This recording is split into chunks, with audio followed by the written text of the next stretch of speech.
Hello मित्रों, स्वागत है आप सभी का हमारे YouTube चैनल पर। गले में मुंड की माला, बड़ी लाल आंखें, नुकीले दांत, 4 भुजाएं, पूरे शरीर पर लिपटे हुए नाक, महादेव के सबसे भयानक अवतारों में से एक काल भैरव। भ यानी रचना, रा यानी संरक्षण और वा यानी विनाश और काल, जो समय और मृत्यु के चक्र से परे है। लेकिन चौथे हाथ में एक खोपड़ी होती है या ब्रह्मा जी का सिर।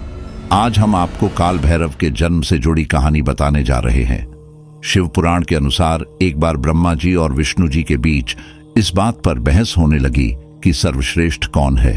बहस होते होते बात इतनी ज्यादा बढ़ गई कि उनके बीच युद्ध छिड़ गया।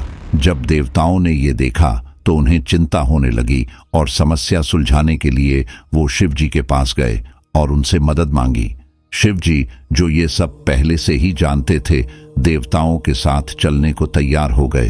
वो युद्ध के स्थान पर पहुंचे तो देखा ब्रह्मा जी और विष्णु जी के अस्त्र से आग निकल रही थी। इससे तीनों लोग जलकर राख हो सकते थे। शिव जी अंतर्ध्यान हो गए और उन्होंने एक बड़े से आग के स्तंभ का रूप ले लिया। अस्त्रों की सारी अग्नि इस स्तंभ में समा गई। ब्रह्मा जी और विष्णु जी ने जब आग के स्तंभ को देखा तो हैरान हो गए। वो दोनों उस स्तंभ के छोर को ढूंढने लगे ताकि फैसला हो सके कि सर्वश्रेष्ठ कौन है। ब्रह्मा जी हंस के रूप में ऊपर की ओर गए और विष्णु जी बराह अवतार में निचला छोर देखने चले गए। बहुत देर तक खोजने के बाद भी दूर दूर तक स्तंभ का छोर नहीं मिला। विष्णु जी थक हार कर वापस आ गए, लेकिन जब ब्रह्मा जी लौटे तो उन्होंने झूठ कह दिया कि उन्होंने स्तंभ का छोर ढूंढ लिया। विष्णु जी ने अपनी हार स्वीकार की और ब्रह्मा जी के आगे सिर झुकाकर खड़े हो गए। तब महादेव अपने असली रूप में आए और ब्रह्मा जी के कहे गए झूठ से क्रोधित होकर उनका अहंकार तोड़ने के लिए अपने भवों के बीच से अपने रौद्र रूप काल भैरव की उत्पत्ति की। काल भैरव का रूप विकराल था, डरावना था। उन्होंने शिव जी की आज्ञा से एक तलवार निकाली और ब्रह्मा जी का एक सिर काट दिया। वो सिर जिसके मुख से झूठे वाक्य निकले थे। ब्रह्मा जी का संतुलन बिगड़ गया और वो काल भैरव के चरणों में आकर गिर गए। ब्रह्मा जी एक ब्राह्मण थे और इसलिए काल भैरव पर ब्रह्म हत्या का पाप चढ़ गया और ब्रह्मा जी का वो कटा हुआ सिर काल भैरव के हाथ से चिपक गया, जिसे ब्रह्म कपाल कहा जाता है। ब्रह्म हत्या के पाप से बचने के लिए काल भैरव अलग अलग जगहों पर गए, लेकिन उन्हें कहीं भी मुक्ति नहीं मिली।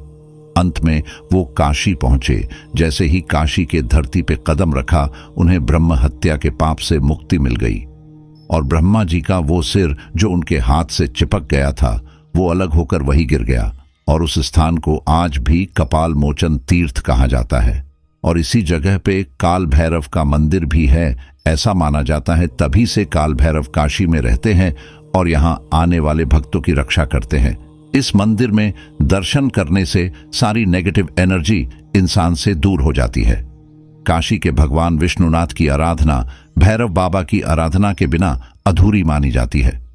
मान्यताओं के अनुसार काशी जाने वाले सभी भक्तों को सबसे पहले इस मंदिर में जाकर काल भैरव के दर्शन करने होते हैं और काल भैरव से काशी में प्रवेश करने की परमिशन लेनी होती है। और इसीलिए काल भैरव को काशी का कोतवाल भी कहा जाता है। काशी में यमदूतों के आने की भी मनाही है, क्योंकि यहाँ काल भैरव का निवास है। यहाँ पर मरने वाले का न्याय भी काल भैरव करते हैं, भैरवी यातना के रूप में। काशी के साथ साथ काल भैरव शक्ति के पीठों की भी रक्षा करते हैं। जब देवी सती के शरीर के टुकड़ों से शक्ति पीठों का निर्माण हुआ था, तब शिव जी ने काल भैरव के रूप में इनकी रक्षा करने का प्रण लिया था। हर शक्ति पीठ के साथ एक भैरव का मंदिर स्थित है, जिनकी आज्ञा के बिना कोई शक्ति पीठों तक पहुंच भी नहीं सकता। आशा है आपको ये वीडियो अच्छी लगी होगी। अगर आपको ये वीडियो अच्छी लगी हो तो वीडियो को लाइक जरूर करें और चैनल को सब्सक्राइब करना न भूलें।